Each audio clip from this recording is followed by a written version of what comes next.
देखिए क्लास 8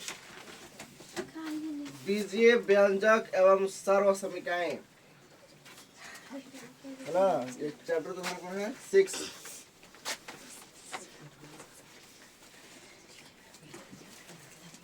बीजीय व्यंजक एवं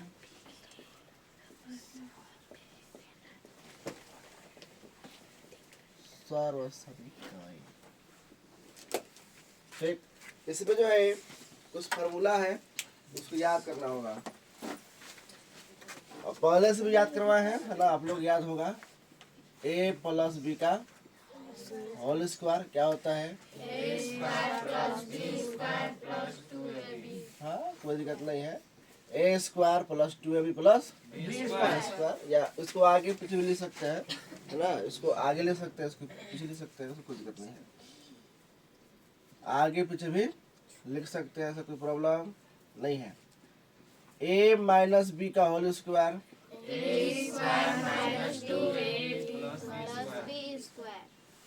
a माइनस बी का होल स्क्वायर होता है a square minus 2ab plus b square, और होता है a square minus b square.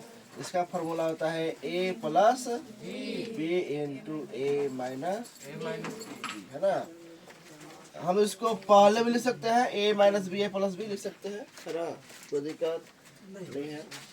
देखिए इसके बाद जो है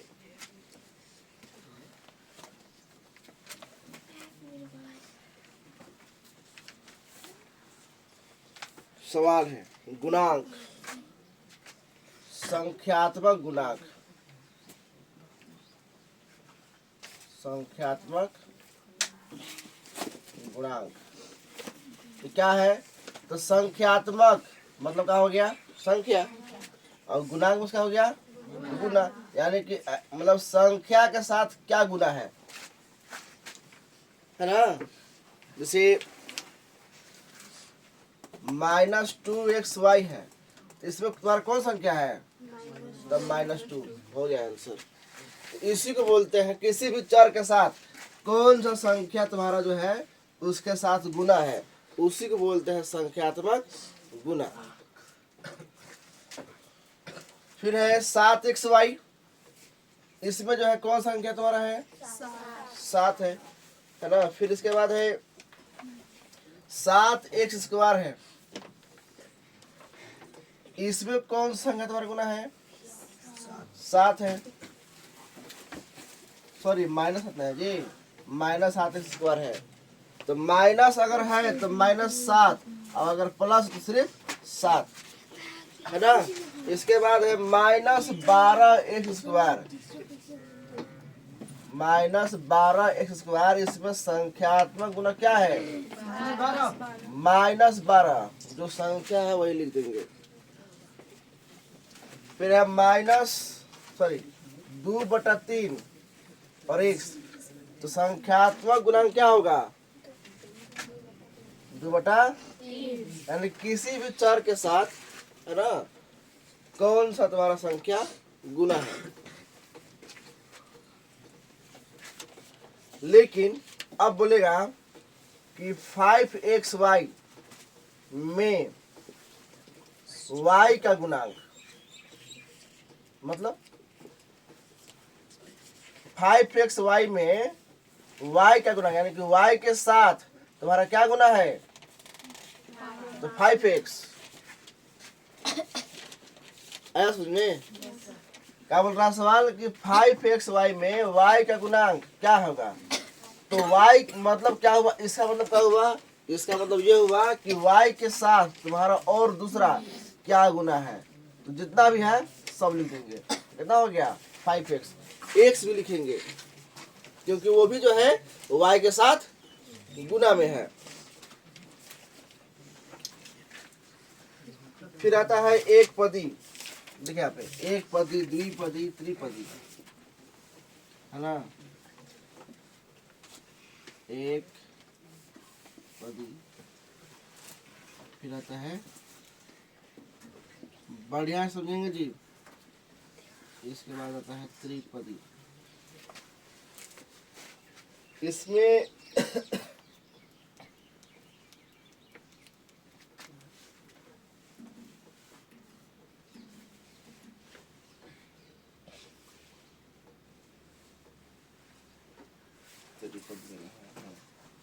देखिए समझिए, एक पदी, द्विपदी और त्रिपदी, ये क्या है?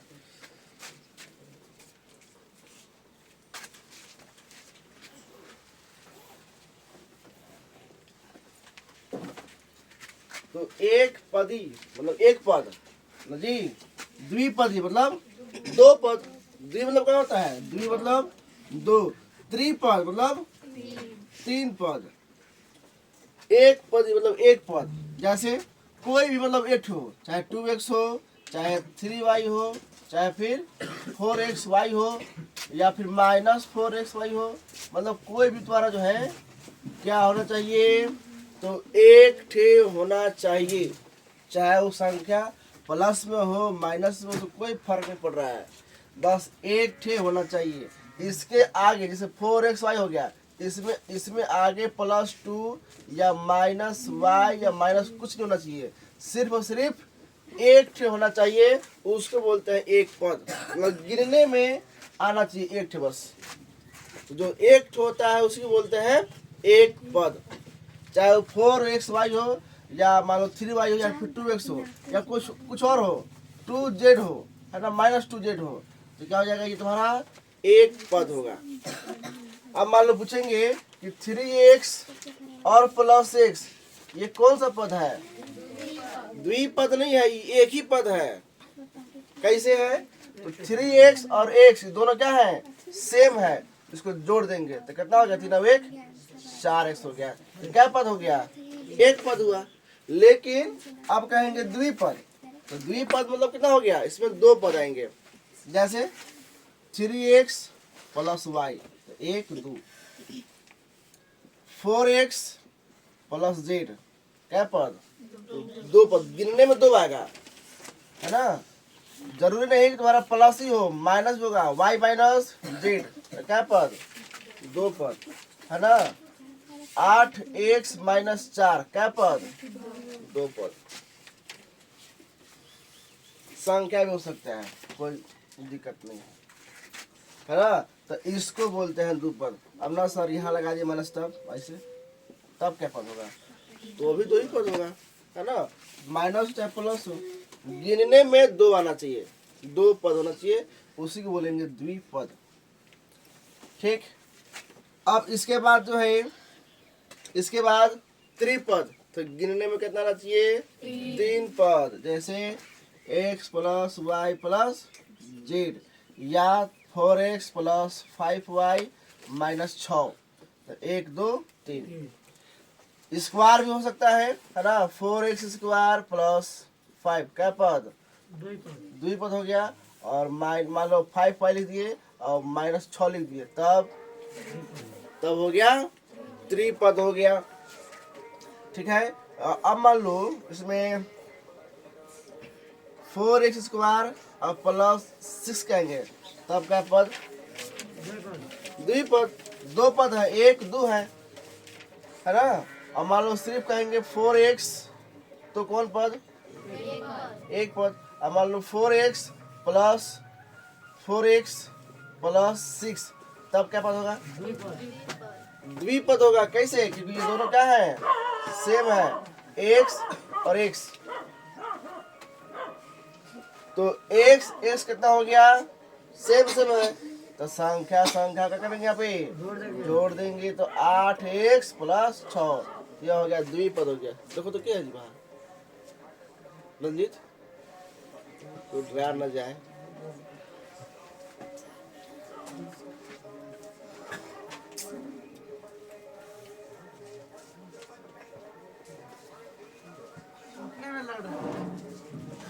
देखिए,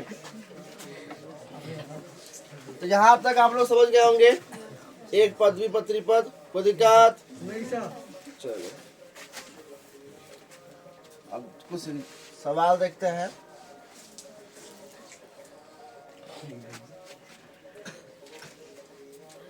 देखिए कहाँ सवाल है, क्वेश्चन नंबर 8 जी।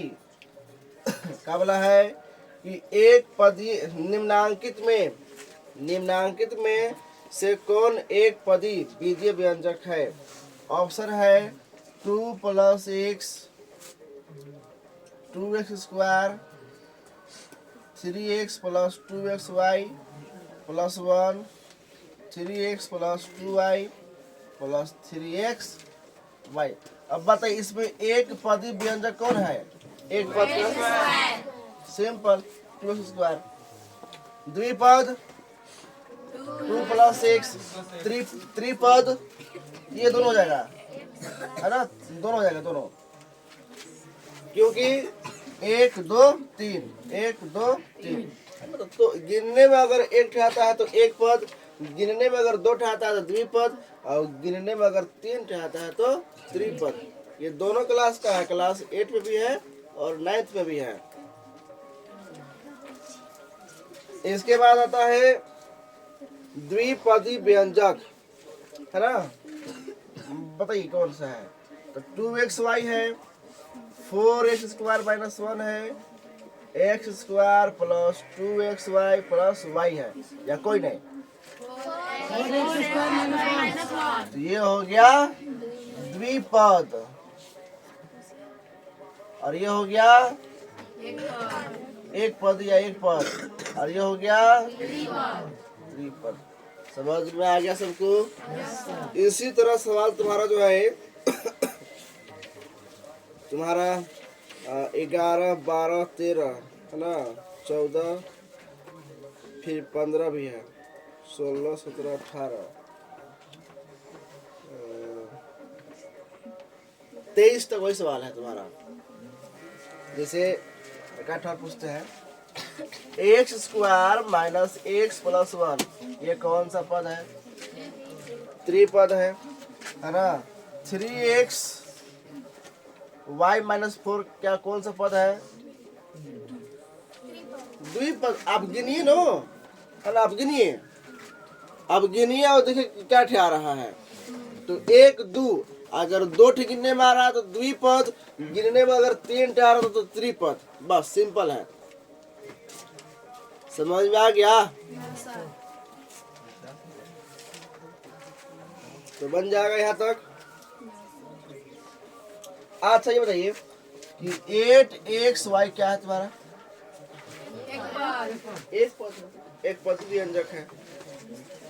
चलो, तो एक पद द्विपद त्रिपद में कोई दिक्कत नहीं होना चाहिए।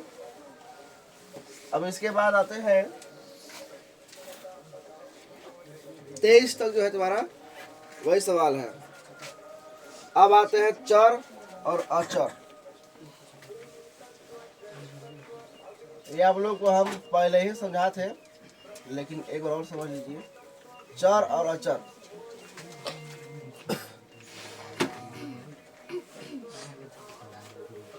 ठीक है, देखिए कहाँ खोलिए, देखिए समझिए, चर और अचर समझिए। इसको बोलते हैं, चर को बोलते हैं इंग्लिश में वेरिएबल्स, और इसको बोलते हैं कॉन्स्टेंट्स। कॉन्सोनेंट नहीं, कॉन्स्टेंट्स, है ना। तो इसको जो है कैसे पहचानेंगे कि कौन सा जो है चर है और कौन सा अचर है?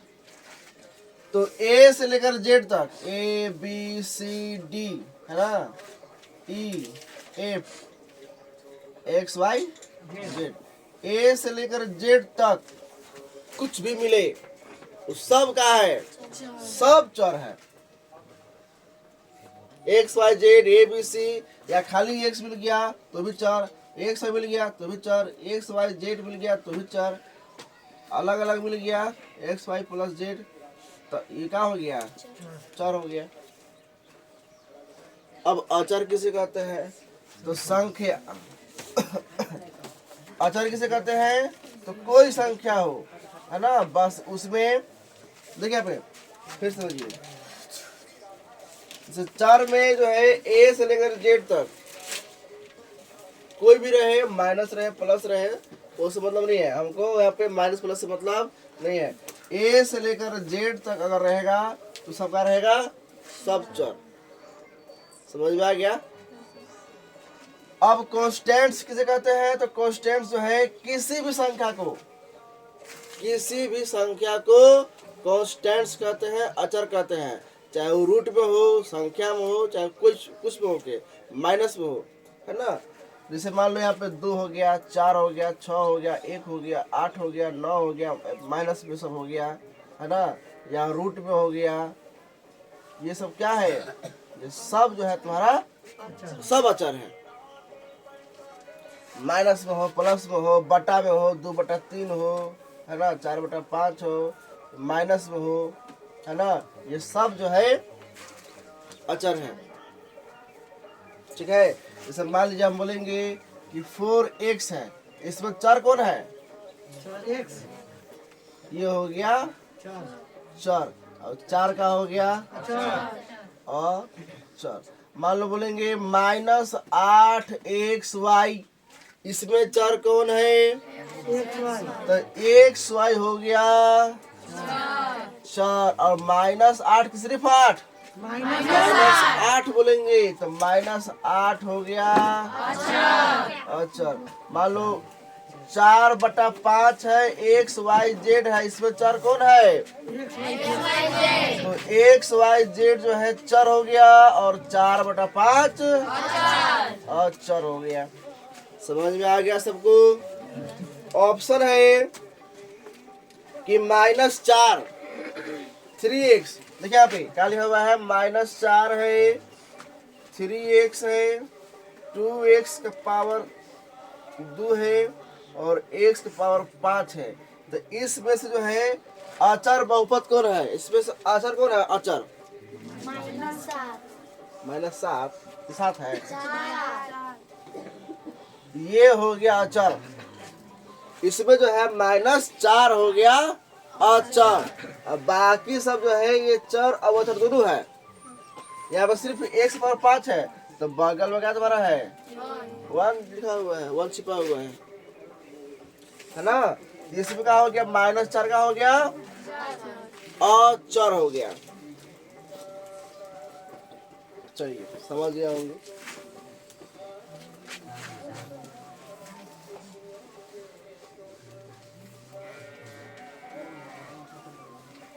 आगे देखिए,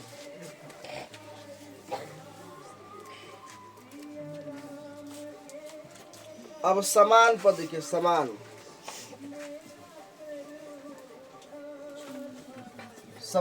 पद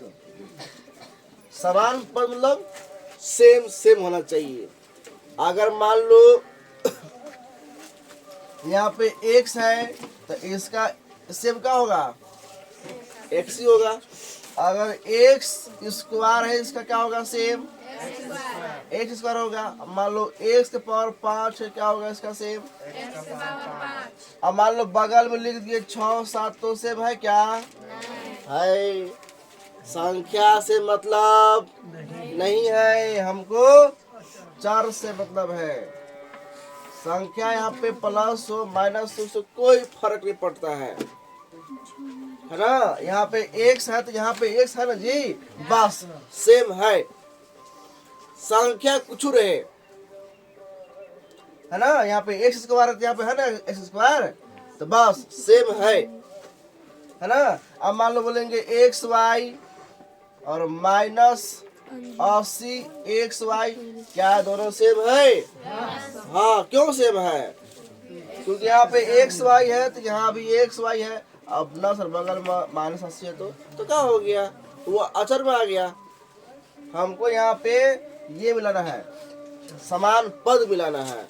तो समान पद किससे होता है? तो चर से मिलता है, संख्या से नहीं मिलता है समान पद। उसी तरह जो है कुछ सवाल देखिए। 5x स्क्वायर है ना, तो 7x प्लस y है, -7x स्क्वायर है, 2x माइनस y है, और ये है 5x। तो बताइए इसमें से समान पद जो है कौन है? माइनस कौन? माइनस पूरा बोलिए ना, -7x²। ये समान पद है। अब ना सर यहाँ 5 है, सर यहाँ -7 है। संख्या से समान पद नहीं होता है, चार वेरिएबल से होता है समान पद। और यहाँ पर अगर x² है तो यहाँ भी है ना जी, तो बस हो गए समान पद। आगे देखिए, -5x के समान पद हैं। ऑप्शन है, पहला ऑप्शन 3x, -4xy, फिर है 6x², फिर कोई नहीं। कौन होगा? तो -5x का समान पद होगा 3x होगा। इसके बाद है 3x और 6x², है ना पहला ऑप्शन। ये दोनों क्या है? 3x और 6x² क्या है? 3x और 6x², ये दोनों क्या है? हम बोल रहे ऑप्शन, दोनों समान पद हैं। नहीं। दूसरा ऑप्शन, दोनों असमान पद हैं। समान मतलब होता है सेम, है ना? दोनों सेम पद हैं? नहीं, दोनों असमान पद, दोनों असमान पद हैं। दोनों अलग अलग हैं? हाँ, दोनों अलग अलग हैं। दोनों बहुपद हैं? नहीं, बहुपद नहीं है। दोनों अचर है? अचर भी नहीं है। यानी कि दोनों क्या हो गए? दोनों असमान पद। असमान मीन्स एक होता है समान, एक होता है असमान।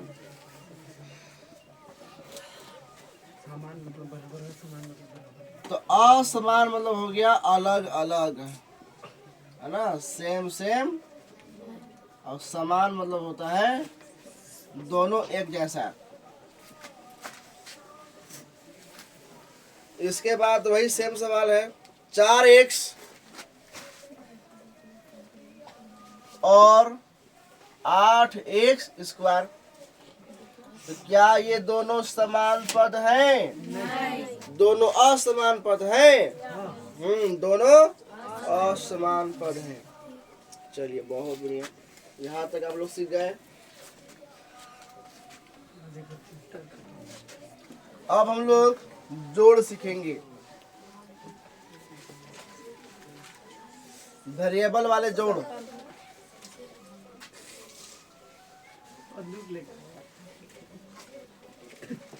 देखिए पहले समझिए,